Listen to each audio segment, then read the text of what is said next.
What's going on, guys? Thank you for joining me on my walk tonight. So I think a lot of guys and gals, they get a little like discombobulated in their head when it comes to like what to do for cardio.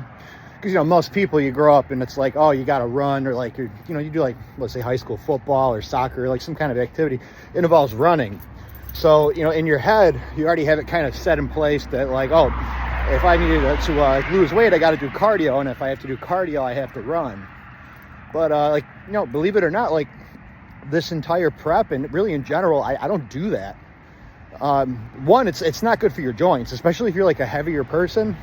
The repeated impact is just deteriorating your joints.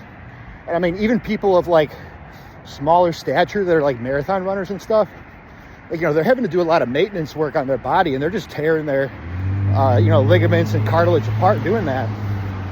It's not a good long-term thing. So like when you look at like what bodybuilders are typically doing for, cardio, like you can even do what I'm doing right now, which is going on a little walk. Actually, I did like, I would do an hour and a half of cardio for a lot of this prep, and 45 minutes in the morning was just taking a very fast walk. I mean, faster paced than this, but yeah, I mean, basically like kind of the ideal range of your heart rate would be like between 120 to 140 beats a minute. And that's kind of where fat oxidation has the like biggest profound effect for you, which would be like, losing the fat.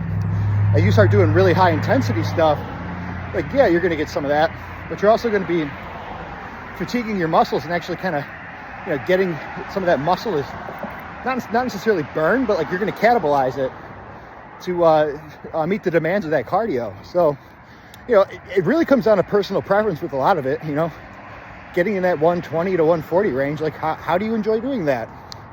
And when you see like a lot of bodybuilders and they're doing a stair stepper, for example, well, the reason that's the ideal choice for them is because the act of walking upstairs, it gets them to that target range the quickest. So, if I'm going on a walk right now, it might take me 15 minutes of walking to get up to 120 beats a minute. Whereas I could maybe get there in 3 to 5 minutes on a stair mill. And if we're just going off of like total time being done, like let's say I'm doing 30 minutes of cardio. Well, if I already got up to that target heart range 3 minutes in, the effect of the total time I'm spending doing cardio, it's that much greater.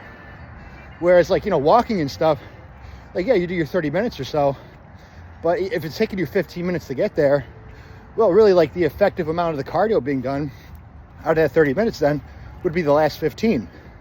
So that's kind of why people do that. But again, like if you're just trying to get in shape, there's really no need to stress that much. Like there's something out there you can enjoy to do the cardio. There's something out there.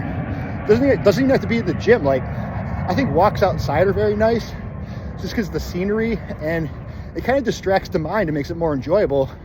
Whereas if I was like in the gym on a treadmill, I'm staring at like TVs in front of me. You're just looking around and, I'm focusing on the clock in front of me, having to put my shirt over it and stuff.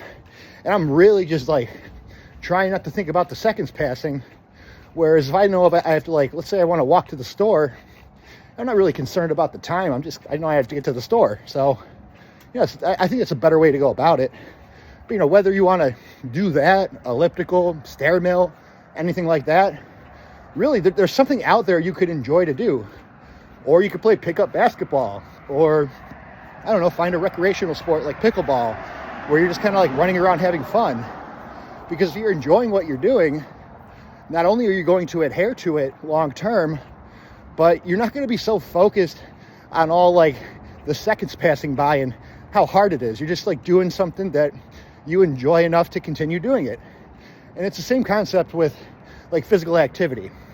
I want to be a professional bodybuilder, right? Well, it's not everyone's goal. It's not most people's goal. But, a lot of guys, they want to get bigger. You don't have to be a bodybuilder to do that. Just go lift some weights. And if you don't want to lift weights, maybe your goals are in a different direction. There's some kind of, fitness activity you could end up enjoying, and really, honestly, just go try stuff out and find it. It's not, things don't have to be as stressful as people make them out to be. And at the end of the day, there's at least something out there that you're going to enjoy doing. So I would really just try a few things out if you're unsure about that. Something's going to click eventually. And you're going to find something where you not only don't mind doing it, but you're going to see yourself improving at it because it's mildly enjoyable to start, and it's going to become very enjoyable as you get better at it. So really, I mean, that's honestly the best way to just stick with anything. You know, if I told you that like the objective best way to like put on muscle is like this specific approach, but you hate every second of doing it, well, you're not really going to get a lot out of that. Or you could, you know, lift in a certain cadence, rhythm, or whatever it is that you enjoy the most. You're going to make more progress that way because you actually enjoy being there and doing it. So, you know, things like that have to come into play. And especially too, when you hire a coach like me, shameless plug, you know, it's about finding someone that's going to be able to be in tune with that, be able to, you know, really provide information, but also be understanding and like want you to enjoy what you're doing. Because if I just start cramming things down your throat that you don't enjoy, just trying to like shoehorn progress into, you know, whatever goals you have in front of you, well, you're not going to stick with it. And if you can't do something you don't stick with, you're never going to get to the goal at the end of the road that you want to. So, you know, long story short, there's something out there you're going to enjoy doing that's going to get you in shape, make you healthier, and you're going to have a better time in whatever endeavor you have in life with your goals. So it's really just trying things out and finding whatever that thing is for you.